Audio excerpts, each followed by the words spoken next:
राम रामेति रामेति रमे रामे मनोरमे सहस्रनाम तत्तुल्य रामनाम वरानने.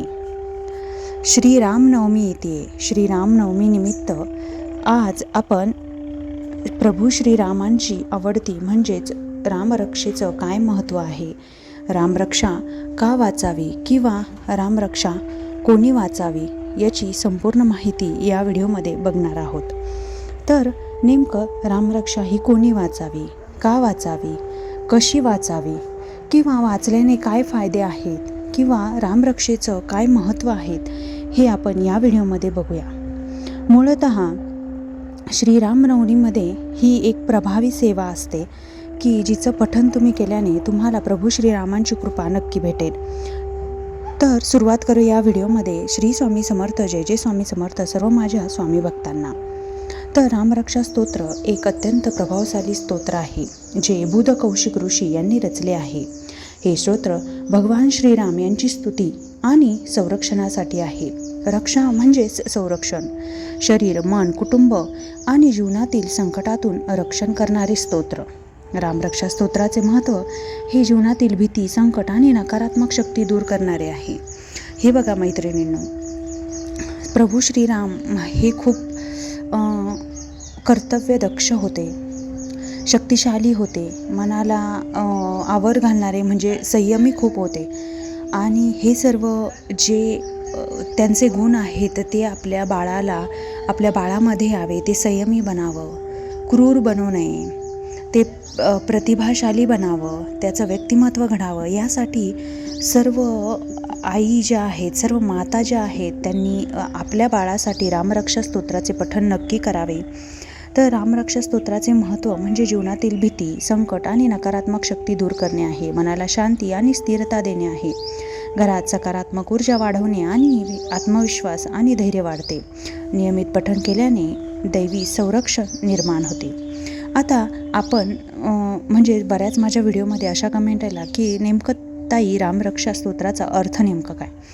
तर आज मी तुम्हाला अगदी सोप्या भाषेत आणि कमी वेळेमध्ये या व्हिडिओमध्ये मी सांगणार आहे की प्रभू श्रीरामांचे गुण, शक्ती, पराक्रम यांचे वर्णन जिथे केले आहे ते रामरक्षा स्तोत्र आहे. जिथे प्रत्येक भागाचे म्हणजेच भागामध्ये प्रभू श्रीरामांचे संरक्षण मागितले आहे. म्हणजेच शरीराच्या प्रत्येक भागासाठी प्रभू श्रीरामांकडे तिथे संरक्षण मागितले आहे. आता आपण हे बघूया की शरीराच्या प्रत्येक भागाचे संरक्षण मागितले आहे, पण रामनामाची शक्ती सर्व दुःख नष्ट करणारी आहे हे सांगितले आहे. नमो राजमणी सदा विजयते. याचा अर्थ राम हे नेहमी विजय देणारे आहे, धैर्याचे आहे, रक्षण करणारे आहे. तर मूळतः दुसरा प्रश्न असा येतो की रामरक्षा कोणी वाचावी. तर लहान मुलापासून वृद्धांपर्यंत सर्वांनी वाचू शकता. विद्यार्थ्यांमध्ये जर वाचली तर विद्यार्थ्यांमध्ये एकाग्रता वाढते, त्यांचे अभ्यास करण्याची इच्छा प्रभावी होते आणि गृहिणींमध्ये जर रामरक्षा वाचली तर घरामध्ये शांतता तयार होते. जर व्यवसाय करणारे लोकांनी वाचली तर त्यांच्या व्यवसायामध्ये ताण कमी होतो, भीती, चिंता आणि संकटे दूर होतात. कोणताही धर्म, जातीचा माणूस श्रद्धेने वाचू शकतो. आता रामरक्षा वाचण्याचे फायदे काय. तर नकारात्मक ऊर्जा दूर होते, म्हणजेच वाईट नजर, कोणाची मानसिक आपण म्हणतो की कोणाची नजर लागली किंवा कोणाची नजरच वाईट असते, अशा प्रकारची जी भीती असते ती दूर होते. मानसिक ताण दूर होतो, भीती कमी होते, आरोग्यावरती सकारात्मक परिणाम होतो आणि जीवनामध्ये यश आणि समाधान मिळते. त्यातूनच संकटाचा मार्ग निघतो. तर रामरक्षा. आता तिसरा प्रश्न मला बऱ्याच गृहिणींनी असा विचारला की रामरक्षा कधी वाचावी ताई. तर माझं म्हणणं आहे की सकाळी ब्रह्ममुहूर्तामध्ये तुम्हाला जर रामरक्षेचे पठण करता आले ते सर्वात उत्तम. पण जर तसं शक्य झालं नाही तर सकाळी तुम्ही जेव्हा उठता तेव्हा स्नान करून तुम्ही रामरक्षेचे पठण करू शकता. संध्याकाळी दिवा लावून किंवा प्रवासात जाताना कधीही जेव्हा तुम्हाला भीती जरी वाटत असेल किंवा कसली काळजी वाटत असेल तेव्हा देखील तुम्ही रामरक्षे स्तोत्राचे पठण करू शकता. दररोज एकदा तरी ते वाचावे जेणेकरून तुम्हाला स्वामी महाराजांची तसेच श्रीराम प्रभूंची कृपादृष्टी मिळेल. तर पुढचा म्हणजे रामरक्षा कशी वाचावी. आता अंघोळ करून मूळतः वाचावे. अशुद्ध शरीर घेऊन वाचू नये. समोर श्रीराम प्रभूंचा फोटो असावा. दिवा, उदबत्ती हे सर्व लावलेले असे. प्रभू श्रीरामांना पुष्प अर्पण केलेले असावे. शांत मनाने आणि श्रद्धेने वाचावे. घाई न करता उच्चार स्पष्ट करून वाचावे. शक्य असल्यास दररोज एकदा तरी वाचावे. परंतु आत्ता जी रामनवमी येते त्या दिवशी तरी तुम्ही 11 वेळेला रामरक्षा स्तोत्राचे पठण करावे. ही माझी सर्व स्वामी भक्तांना विनंती राहील. कारण रामरक्षेची इतकं महत्त्व आहे, इतकं प्रभावशाली आहे की त्याने तुमच्या जीवनावरती नक्कीच सकारात्मक बदल होईल. आता पुढचं म्हणजे रामरक्षा का वाचावी.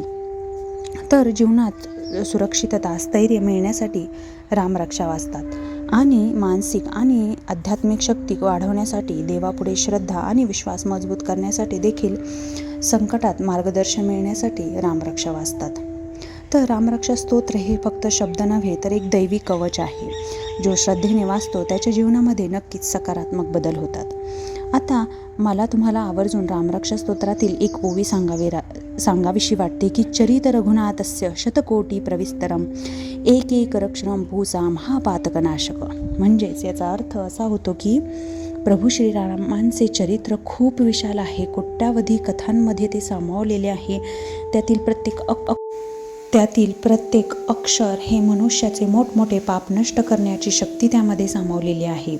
त्यामुळे प्रत्येक ओवी ही पूर्ण श्रद्धेने वाचा. आपण श्रीरामांचे ध्यान करावे. त्यांचे हात गुडघ्यापर्यंत आहेत आणि हातात धनुष्यबाण घेऊन ते पद्मासनामध्ये बसलेले आहे. पिवळं वस्त्र त्यांनी परिधान केलेले आहे आणि त्याचे डोळे हे कमळासारखे सुंदर आणि त्यांचा चेहरा हा प्रसन्न आहे.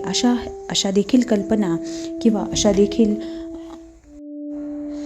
देखील प्रभू श्रीरामांच्या अंगी असलेल्या प्रत्येक गुणांचं किंवा प्रभू श्रीरामांच्या सर्व शौर्यगाथांचं वर्णन प्रत्येक ओवीमध्ये केले गेलेलं आहे. त्यामुळे येणाऱ्या रामनवमीमध्ये तुम्ही रामरक्षेचं पठण नक्की करा.